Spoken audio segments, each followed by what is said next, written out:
Happy Wednesday, everyone. Welcome back to the Life at Peace podcast. Welcome to the first full episode of season 1. I'm so glad to have you guys tuned in today.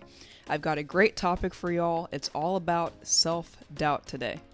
Now, I picked this topic to start. We're going to hit the ground running because I believe it's something that's really pervasive in our society today.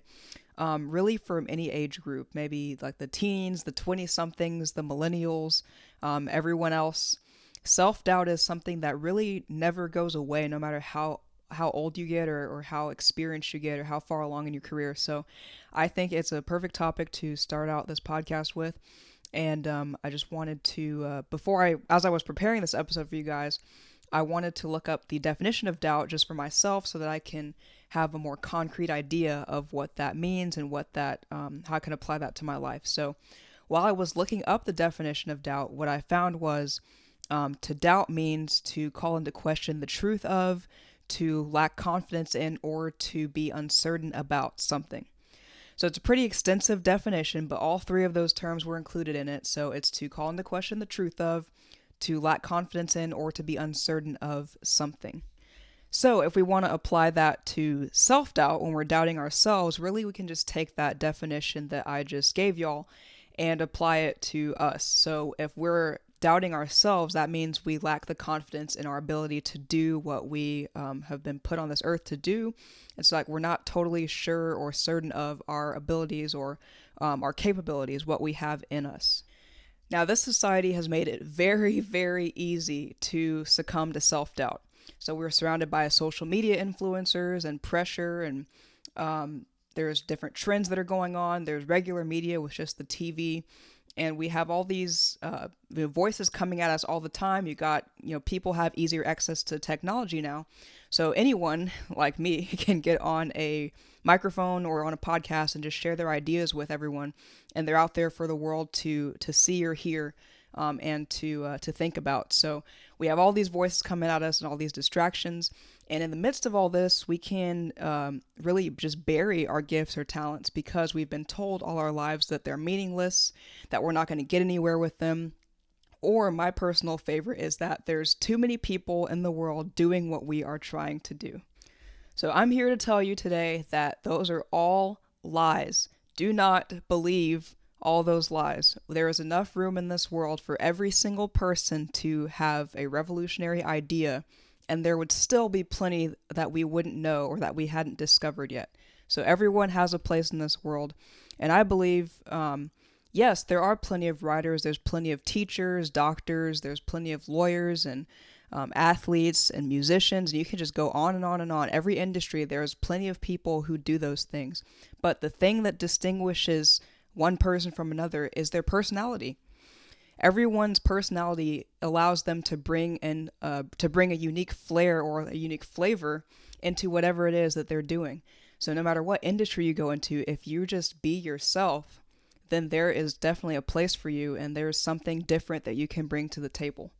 Now, I believe our personalities are uniquely ours. We can meet people along the way who remind us of someone that we may already know.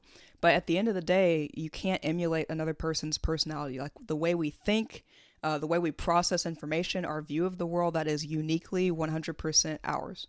Now, truthfully, I think it's totally natural to want to shy away from something that, we feel like an urging to do, or we feel maybe God's calling us to do something. Maybe it seems challenging or it's intimidating, or we just totally don't think that we have the resources or the skill at all to do it. Because I think it's very humbling and terrifying when God places a dream or a desire on our hearts. Because like on the one hand, it's like, okay, you feel like he wants to use you, but at the same time, you're wondering like, is this, I can't be the right person for this. And so, or maybe you find yourself in a situation where you feel an urging to do something or to help or make some type of impact, but it's not necessarily something that you've dreamed about doing, or it's not something you've thought about for a long time, but maybe in this season, you feel like God's maybe urging you to do something. So I think in all those situations, it's totally natural to feel like unqualified and just, terrified about all of it. But that's why I'm so thankful that we have examples of people before us, in particular in the Bible, who faced these same issues and who were able to overcome them with God's help. So the two examples I'm going to use in this episode are Moses and Gideon. So Moses, his story is found in the book of Exodus in the Bible. And just to kind of set the stage, if you're not familiar with the story, Moses is the man that God chose to lead the Israelites out of Egypt and out of slavery. So at this point in time, the Israelites were they were under oppressive leadership by Pharaoh and his officials. They were slaves, and they were just every day just brutally worked and beaten, and really just doing this extremely, extremely difficult labor. And so where Moses comes in, it picks up with his story. He's tending his father-in-law's flock. This is in chapter 3. And so he's tending the flock, and as he's leading the flock through the wilderness, he sees a burning bush. Now he goes over to the bush because he sees that it's on fire, but it's not burning up. And as he approaches it, God speaks to him from within the bush, and he tells him that, just fast forwarding a little bit, he tells Moses that he is the one that he's going to use to lead the Israelites out of Egypt. Now, when God starts getting into the particulars of how Moses is going to do that, how he's going to approach Pharaoh and talk to him about letting the people go, Moses objects.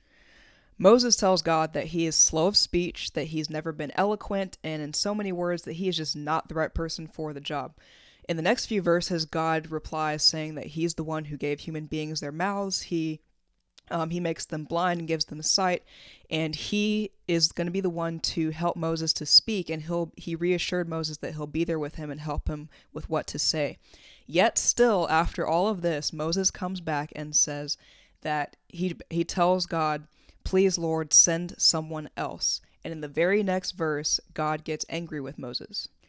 Now, this is significant. I know for me personally, it always really gets my attention when the Bible goes into detail about God's emotions. So God created us. He put everything in us that we need to fulfill our mission on this earth. And so he would not ever ask us or tell us to do anything that he has not already equipped us to do. And so I think it's really important for us to consider that and to remember that. And so if we keep going in this passage, this is in Exodus chapter 4, God gets angry with Moses, but then he continues on and says, what about your brother Aaron? I know he speaks well. So I think this can also illustrate that sometimes if we're initially, resistant or uncertain or scared about, God's call or what he's urging us to do, which again is totally natural, and God understands that. He knows, how intimidating it can feel to step out on faith and to try something, big that's so much bigger than yourself. But, sometimes at that initial call, if we're, resisting, he might just send us a person or some resources or connections to help us get going and give us that initial push into what we're supposed to be doing. Something else to consider is that God doesn't need us to carry out his work, but he wants us. He wants to use us. So if he's urging you to do something, you're the one he wants, not the person with more education or more connections or more money or more influence or more charisma, but he wants you. He remembers what he put in each of us to succeed, and at the right time, he chooses to bring all of that out of us. And so if you keep reading in Exodus, in chapter 14, it recounts how, it's an account of how God delivered on his promise, and he successfully helped Moses to bring the Israelites out of Egypt. So the other example I wanted to include is Gideon. Now, Gideon's story is found in the book of Judges in chapters 6 and 7. And so basically what's happening here is the Israelites are once again oppressed. They're under the hand of the Midianites, and this has been going on for many years. And so Gideon is the man that God has chosen to deliver the Israelites from the Midianites and to save them from that oppression once more. So how it goes is an angel appears to Gideon at his home while he's threshing wheat, and he addresses him by saying, "The Lord is with you, mighty warrior."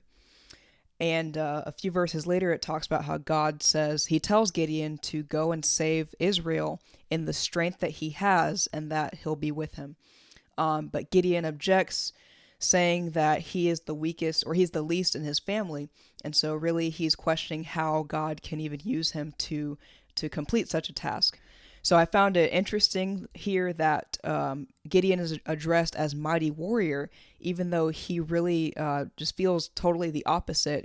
He tells God that he is the least in his family. And so, here's another example of a man who's Just there's some self-doubt there. Like he doesn't fully believe that he is a mighty warrior at this moment when he's first approached. But nevertheless, God still chooses to use him. And in chapter 7, we read about how God leads Gideon and his army to eventually defeat the Midianite army. So in both of these examples, we have men who they doubted themselves when God first approached them with what they were supposed to do, with what he wanted them to complete. And even with their doubts, God still saw potential in them to accomplish the task. And he was prepared and ready to help both of them to do just that. And so just imagine for a moment, what if Gideon and Moses, what if both of them or either of them had just rejected God and said, just no, like we're not going to do this. Just imagine what might have happened with that. And of course, it's impossible to know for sure what the outcome would have been or what consequences would have played out, but it's just food for thought. And honestly, to make this more concrete, just think about someone in your life. Maybe it's a singer, an actor, a pastor, an athlete, a friend, family member, you name it. Just think of someone who has made an impact or a positive impact. We're talking about positive things here, but someone who has done something that has stuck with you or that challenged you to be better. And just think for a moment, what if that person had not, embraced their gifting or their calling? What if they'd chosen to just not use the talents that God had given them? And how much different would your life be? And on a larger scale, how much different might the world be? Now, these questions, of course, are just meant to help you put things into perspective. Everyone's life touches someone else's. So there's literally people that are cheering for you and counting on you to do your part and to embrace your talent, to embrace your calling, your gifting, whatever it is that God has placed on your heart that you feel an urging or a desire to do. There's people that you haven't even met yet that are going to be impacted in some way by what you choose to do. And that's not to create a sense of pressure or anything, but it's really just for you to realize that it's a serious thing. Like to really doubt yourself is you're not just hurting yourself, but you could potentially be keeping someone from a blessing that they could receive, or just some type of positive impact that could spark a chain reaction in their own lives.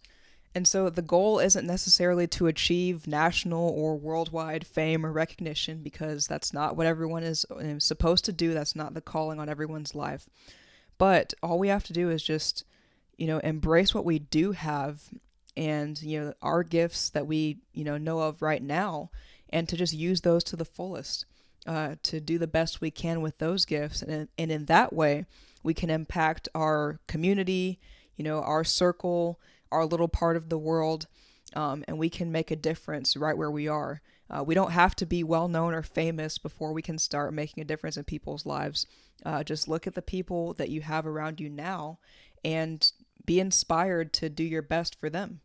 Now, this isn't to say that once you choose to embrace your gifting and to do what God's calling you to do, whatever that may look like, that's not to say that you'll never have doubts again. That's just not true, unfortunately, which is why I wanted to do this episode, was because, self-doubt is something that can just persist, and it's always a challenge. You always have to choose consciously what you're going to do about those feelings and those thoughts.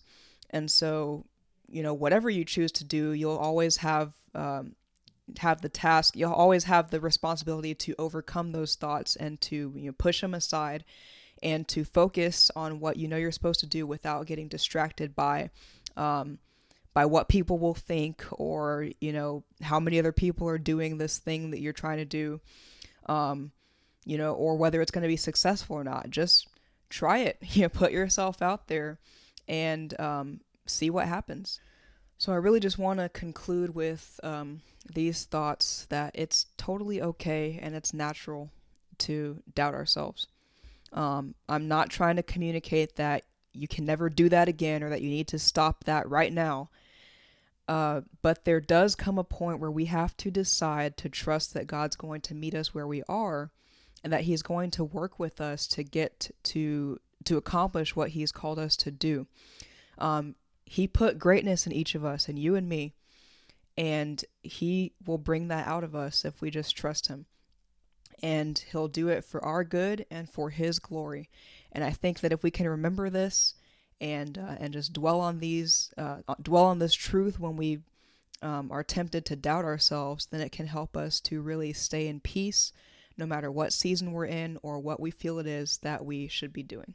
Thank you guys so much for tuning in. I really hope you enjoyed this episode and got something of value from it. If you're watching on YouTube right now, go ahead and click subscribe so you can stay up to date with the Life at Peace podcast channel. Also, if you're on Apple Podcasts or Spotify, make your way over to YouTube so that you can watch this and see the video of this podcast. The next episode will come out in 2 Wednesdays from now, February 9th. So stay tuned, and I'm excited to share this content with you guys as we move through season 1. So until then, y'all have a blessed week, and I will catch you later.